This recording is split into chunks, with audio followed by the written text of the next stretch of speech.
Quinta-feira, dia 9 de janeiro, o Jornal Anhanguera está entrando no ar com as principais notícias aqui do entorno do Distrito Federal e de todo o estado. Homens são presos em Valparaíso suspeitos de usar um comércio para vender drogas. Em Lusiânia, a polícia encontra armas artesanais que eram fabricadas em casa. Um homem foi preso. Secretaria de Educação confirma fechamento de 20 escolas estaduais. Terreno baldio vira depósito de lixo em bairro de Cristalina. Os moradores reclamam de mau cheiro e bichos atraídos pela sujeira. Hoje tem o prato do dia com uma receita de escaldado de jiló. O Jornal Anhanguera, primeira edição, já está no ar.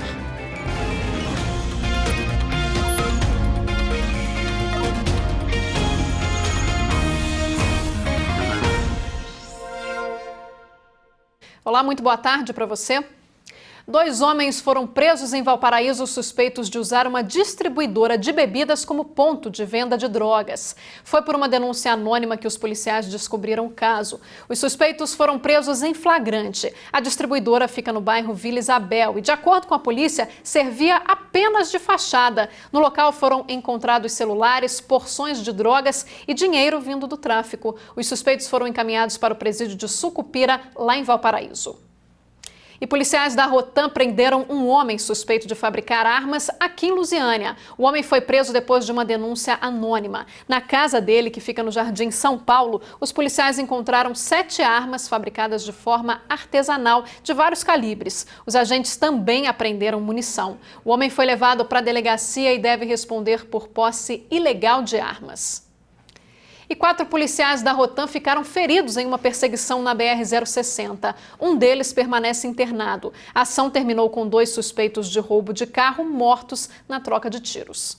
A perseguição começou nesse trecho da rodovia. Nós recebemos informações via Rotam Denúncia de que indivíduos estariam rodando em um veículo que foi roubado no dia 23 de dezembro. Bem ao lado do posto da PRF, no sentido Anápolis, a viatura da Rotam e o carro branco roubado bateram. Um dos ocupantes do carro morreu na troca de tiros. O suspeito tinha várias passagens pela polícia. A mãe do rapaz, que tinha 19 anos, estava desesperada. Os PMs da Rotam que estavam na viatura ficaram feridos.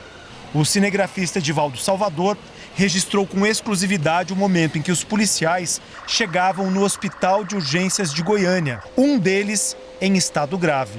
Esse que está em estado mais grave vai demandar uma cirurgia até para confirmar se ele foi vítima de disparo de arma de fogo ou se os ferimentos que ele tem é decorrentes do acidente de trânsito. Um outro homem que também estava no carro roubado fugiu a pé correndo pela rodovia. Os policiais da Rotam começaram uma perseguição e, segundo a PM, houve troca de tiros. O homem foi baleado e trazido para esse centro de saúde aqui em Teresópolis, mas minutos depois que chegou aqui, acabou morrendo. No começo da tarde, o IML de Anápolis buscou o corpo que estava no centro de saúde de Teresópolis. O homem, que aparenta ter 20 anos de idade, não tinha documentos. Por conta da ocorrência, a BR teve pontos de lentidão no sentido Goiânia-Anápolis. Os nomes dos suspeitos que morreram ainda não foram divulgados. E olha só essa mudança na lei em todo o país. As forças policiais não podem mais divulgar nomes e imagens de presos. São as regras da nova lei de abuso de autoridade.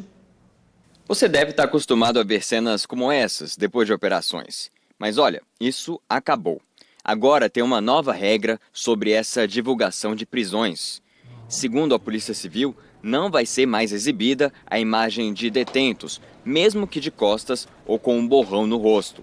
Os nomes também não vão ser mais divulgados, nem mesmo as iniciais. A exceção é só se a pessoa estiver foragida, com um mandado de prisão em aberto.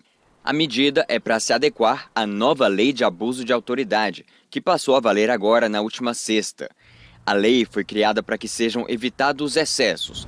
Ela não é tão explícita sobre essas informações repassadas pela polícia, mas alguns trechos podem dar essa interpretação, como esse aqui. É proibido antecipar por meio de comunicação, inclusive rede social, a atribuição de culpa antes de concluídas as apurações. E esse também. É proibido constranger o preso exibindo o corpo dele à curiosidade pública. Nesses casos, a lei diz que o policial pode ser responsabilizado, correndo o risco, inclusive, de ser condenado a uma pena de até 4 anos de prisão. E nada irá alterar as atividades da nossa polícia.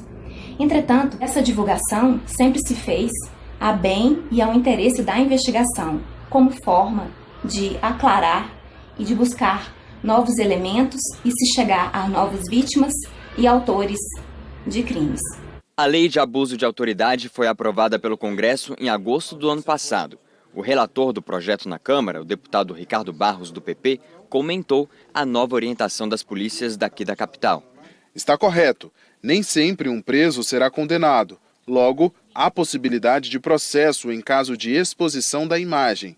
É medida de cautela deles. Mas o presidente do Sindicato dos Delegados diz que a lei afeta a transparência e pode prejudicar o trabalho dos policiais. É uma lei que, o nosso sentir, ela dá um passo atrás no combate à criminalidade. A PM também comentou. A gente está estudando ainda como é que a gente vai aplicar isso da maneira mais íntegra, mais correta possível.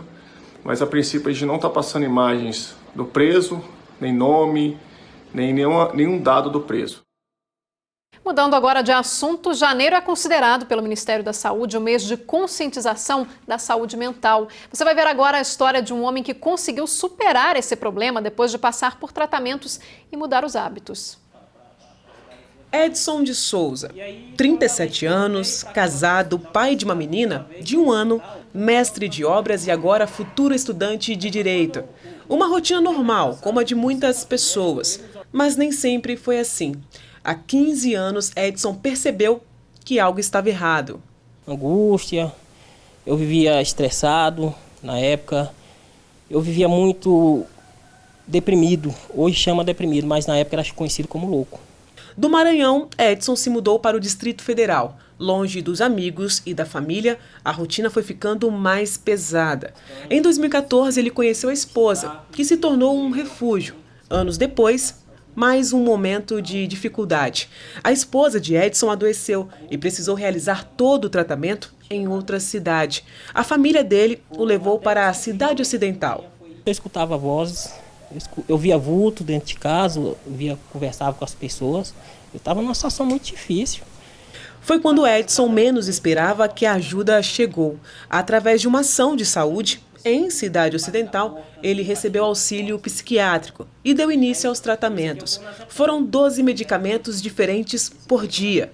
Hoje o número se reduziu a 2 tipos de remédios. Mas a vitória de Edson não se resume ao sucesso do tratamento, mas à capacidade do mestre de obras de saber quando está mal. Fiquei pensando, eu digo, vai depender de quem? De mim. Cheguei lá dentro, falei para ele, doutor, eu quero me cuidar. Se eu estou com esse problema de saúde, se tudo isso caiu a ficha. Eu fiquei pensando, tudo isso que aconteceu comigo era porque eu estava doente. Para continuar falando sobre a campanha do Janeiro Branco, eu recebo hoje aqui no estúdio a psicóloga Liliane Alves. Liliane, obrigada pela sua presença aqui no Jornal Agora, primeira edição. Liliane, qual a importância, primeiramente, de ter um mês inteiro dedicado a essa conscientização da saúde mental, que muitas vezes passa despercebida, as pessoas falam um pouco, às vezes, sobre o assunto? Sim. Boa tarde. É super importante abrir esse espaço, né? Porque o principal objetivo da campanha é conscientizar as pessoas da importância de se tratar, né? E da importância da saúde mental em todos os âmbitos da vida do ser humano. Então, a partir do momento que essa campanha foi criada, foi para trazer essa conscientização e psicoeducar as pessoas, porque antes tinha um sintoma, né, um sintoma psicológico, emocional, e era desconsiderado pelas pessoas, né? E isso a população, a sociedade de uma forma geral, em todas as esferas, começou a adoecer. E aí alguns, né, profissionais, psicólogos, psiquiatras começaram essa campanha e ela se expandiu a partir de 2014, em alguns lugares começou a ser lei mesmo e tem o apoio para se dedicar e entrar em todas as esferas para dizer dessa importância de se tratar e cuidar como qualquer outra área da vida. A gente pode dizer que é uma campanha ainda recente, né? 2014, a gente muito ouve se falar sobre Outubro Rosa, Novembro Azul. Existe também essa negligência por não ser coisas mais físicas, como é o caso do câncer, por se tratar da saúde mental, as pessoas acabam falando menos e tratando menos, como você citou agora há pouco? Sim, o objetivo é justamente esse, igual da campanha, né? De outubro, novembro, é conscientizar mesmo as pessoas dessa importância, porque aquilo que não está sendo dito, que não está sendo falado, acaba virando tabu e as pessoas não têm conhecimento e elas não vão atrás disso, né? Tem vários mitos em torno disso. Então, a partir do momento que é falado, que as pessoas têm o conhecimento, elas podem buscar ajuda. E como buscar ajuda, Liliane? Primeiro, a pessoa precisa se identificar que aquele jeitinho dela, ela começa a perceber que algo não está dentro da normalidade, né? Daquilo que é a forma dela de funcionamento. E a partir disso, que ela começar a perceber que antes o que dava prazer já não dá prazer mais, aquilo que ela se propõe a fazer com facilidade, ela já não faz mais. Então, a família precisa ser essa rede de apoio e buscar profissionais qualificados para isso, né? Então, hoje, as escolas já estão aderindo à campanha, várias outras áreas, advogados, né? Pessoas que têm que ver essa necessidade. Então, buscar ajuda nesse sentido, profissionais qualificados, a partir do momento que ela se identifica que não está mais dentro daquela normalidade. E quanto antes os sintomas forem percebidos, seja pela própria pessoa ou também por familiares, parentes, amigos, mais fácil o tratamento, mais fácil a cura? Sim, em qualquer área a intervenção ou a prevenção, ela ajuda no tratamento, né? E quais são as doenças mais comuns, os sintomas mais comuns hoje em dia, quando a gente se fala de saúde mental? O que a Organização Mundial da Saúde trouxe, que é um número muito crescente, né, que fugiu até do controle, está relacionado à depressão e à crise de ansiedade, né? E a gente vê isso de uma forma na sociedade, de uma forma geral, como as pessoas têm sofrido com essas crises. É o que as pessoas chamam de doenças aí do século, né? Depressão e ansiedade. E tem atingido uma faixa etária mais específica, que a gente vê muitos casos de jovens, né? As pessoas cada vez mais cedo com esse quadro clínico. Sim. Por um lado, a gente cresceu muito, né? Em termos de tecnologia, de informações. E a partir disso, as pessoas começaram a se perder. Então, hoje o número de adolescentes, crianças, tem aumentado o índice de depressão e ansiedade. E nesse caso, como tratar? Porque aí depende mais dos pais do que a própria vontade da pessoa, né? Sim.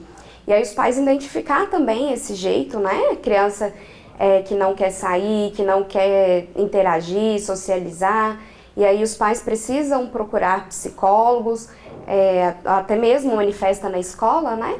E procurar essa ajuda. E o tratamento? Ele é uma junção de medicação, de terapia? O que é essencial? Então, a partir do momento que você procura esse profissional que está qualificado, ele vai indicar.